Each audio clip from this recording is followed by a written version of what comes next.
Hello and welcome to the 49ers First and 10 podcast, 10 minutes of the most up-to-date 49ers news first thing in the morning. I'm your host, Brianna McDonald, and I'm joined by 49ers team reporter, Lindsay Pallares, and a special guest on today's episode, Adam Copeland from KNBR 680. Adam, thanks for joining the podcast. Thanks so much for having me. Been an exciting couple of weeks across the NFL, and especially for the 49ers. Lots of stories to get into, for sure. Yeah, so to get us started, what are your first impressions of the Cincinnati Bengals team coming off a bye week, heading into Levi Stadium? I think my first impression of the Bengals is that they're dangerous. They started playing their best football of the season right before they went into their bye week, and I think the concerning thing for the 49ers, or something that I think comes into play, like when you think about the fabric of this game in the last few weeks, for the Niners as they head into the bye week, is this will be the second team they've played in the last 3 weeks from the AFC North that's coming off of a bye. Of course, the one 2 weeks ago was the Niners' first loss of the season against Cleveland. And so this is a team with Super Bowl aspirations. I think teams would much rather be playing their best football when you get into December and January than when you're in October and into November. But the Bengals have started to turn things around after Burrow had an injury to his calf at the start of training camp.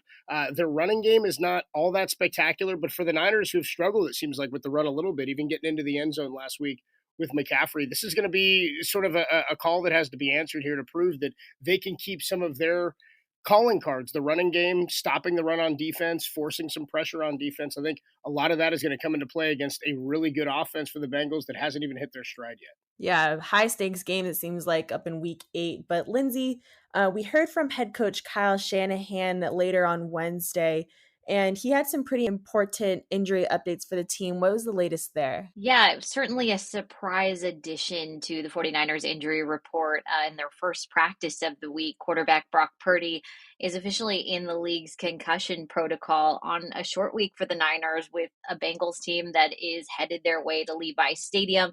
It sounds like the symptoms for Purdy started developing on the flight back from Minneapolis following that Monday night loss to the Vikings. Purdy got checked up and entered the protocol. He was officially listed as a non-participant in Wednesday's practice, but because the team just had a walkthrough due to the short week and just the turnaround for this week, there was a walkthrough portion. So head coach Kyle Shanahan said that he was able to be present for that part. There is enough time per the head coach for Purdy to clear protocols, but he does have to go through a 5-phase process that is, just kind of standard practice for the NFL. And if he can't clear that in time for the Bengals game, it is going to be Sam Darnold getting the start against Cincinnati. All right, thank you for that update. And we'll have more updates for you on 49ers.com. So faithful, be sure to stay tuned on that front.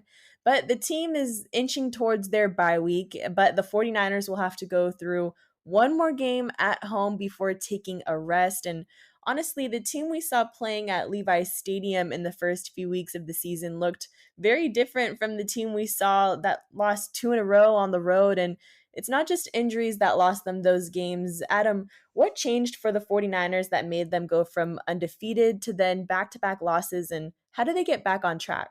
I think when you look at what has made the 49ers successful in the last few years, and I think this is true over the Kyle Shanahan and John Lynch era, but specifically in these last couple of years, last year going to the NFC Championship, 2 years ago doing it, again 3 years ago they were banged up, but then in 2019, of course, going all the way to the Super Bowl, the calling cards for these teams have been physical defense. Of course, offense, we know what Shanahan's love to do, but on defense, it's been physical and it's been winning the game at the line of scrimmage. It's been creating pressure on that quarterback that then takes some pressure off of that defensive secondary. I think back to 2018 before Nick Bosa gets here, but before Dee Ford was even here for that Super Bowl run. And you remember DeForest Buckner at one point had forced 11 sacks or had picked up 11 sacks and was the leader. And you just don't see that for an interior defensive lineman because so frequently he would push the pocket to the outside and then didn't have a defensive end to clean up on the sack front. So for them to add that pass rusher in Nick Bosa really sort of created what's made them successful. So when they added Randy Gregory to the roster a couple of weeks ago and we saw him get his first sack in Cleveland, I thought, okay, this is the making of what they're trying to recreate that they had with so many great defensive linemen over the last few years. 45 dropbacks for Kirk Cousins. I don't think any team in football or any defense in football would be happy allowing a quarterback to drop back that many times and not record a sack. So it's going to start, I think, with upfront pressure for Joe Burrow. And I think when you start to recreate that environment for quarterbacks, it starts to you start to feel the effects of it on both the linebacking core and on the secondary, and you can create some more turnovers. Absolutely. Well, the Bengals, they have their stars with Joe Burrow, Jamar Chase, and Joe Mixon. So, Lindsay, what are going to be some of the biggest matchups to watch in this game? Yeah, I would say that one of the big matchups I'm watching and kind of goes along with what you said, Adam, earlier is that the Bengals offense is really starting to pick up momentum, and they did so before they went on the bye week last week. And Jamar Chase is a very big factor in that. He has 70 plus yards in the last 4 games, averaging at least 8 catches a game, about 90 yards per game. And you've got a healthier Joe Burrow certainly coming out of the bye. So I think, after coming off a game in which the secondary gave up 378, or the defense, 378 passing yards to the Vikings, that's definitely an area that the 49ers are going to want to shore up and make sure that that offense does not get humming for the Bengals. Well, let's focus back on San Francisco's offense. Adam, who from the 49ers do you want to see take a step up this week and hopefully lead this team to getting back on track, getting that offense going?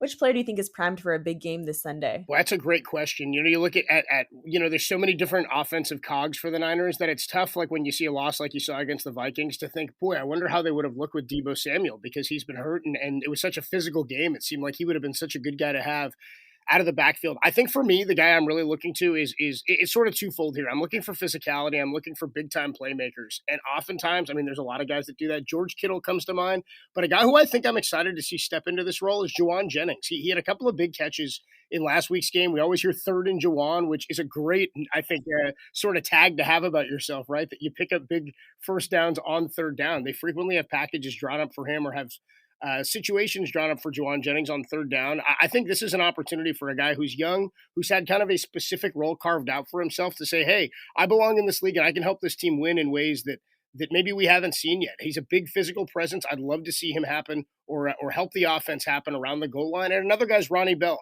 He's fast. He's quick. We've seen him slot in at times this year. He's sort of a surprise guy near the end of the draft for the Niners in this season's draft, or this year's draft coming into this year.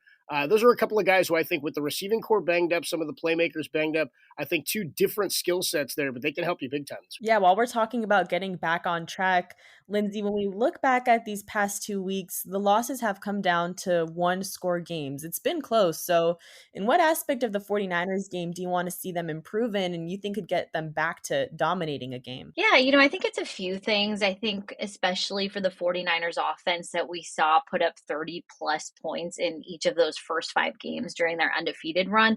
I think a lot of it has to do with just getting the run game going again. Certainly, we've seen Christian McCaffrey continue the touchdown streak and continue to be productive for the 49ers, but he was putting up much bigger numbers at the start of the year. And in these last 2 games, it was only 108 rushing yards against the Browns and then 65 against the Vikings. From what we've seen of the Kyle Shanahan offense, the run game really opens up the pass game.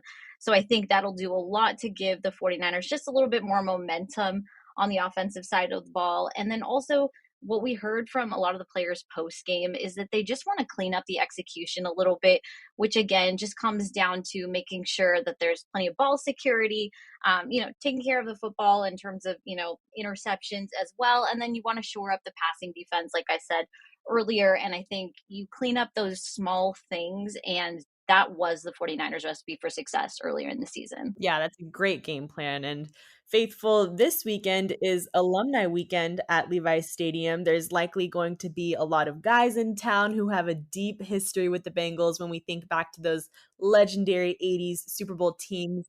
Adam, how fitting is it that we also have a 49ers Bengals matchup this Sunday? I think for 49er fans, we love it. It's so funny, a couple of years ago when the 49ers and Rams met in the NFC Championship and the Bengals and the Chiefs met in the AFC Championship and the Bengals went to the Super Bowl. Remember, the AFC game was played before the 49er game was played. And I remember thinking, if you're a Bengals fan, you're sitting back going, man, I really do not want to have to see the Niners again in the Super Bowl. This could happen a third time. And so it is kind of funny. It is fitting. And I think it's cool that it's been set up that way. A lot of guys with some great memories against the Cincinnati Bengals in multiple years for the 49ers. So this would be a great way to send, I think, 49er fans into the bye week with a smile. It would be a great tone to send the Niners into a bye week with, and then get ready to come out on the back end where there's a lot of tough games I think the one that everybody has highlighted is that December 3rd game in Philadelphia. So this would be a great way to send everybody into the break with some good momentum towards the back half. Definitely. And to close out this episode, we like to do some bold predictions with our special guests. So,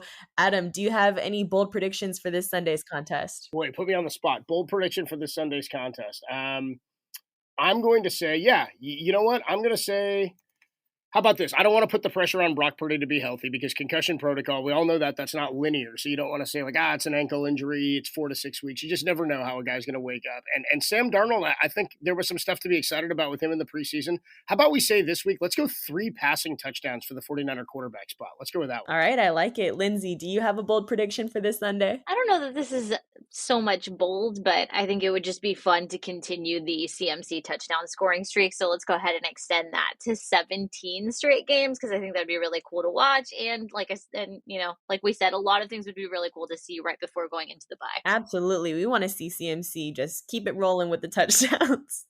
All right. Well, faithful, tune into the game this Sunday. The Week 8 matchup is set to kick off at 1:25 p.m. Pacific time on October 29th on CBS.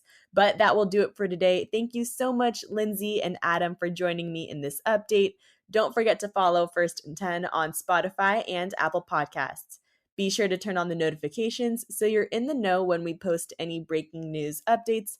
And thank you, Faithful, for tuning in.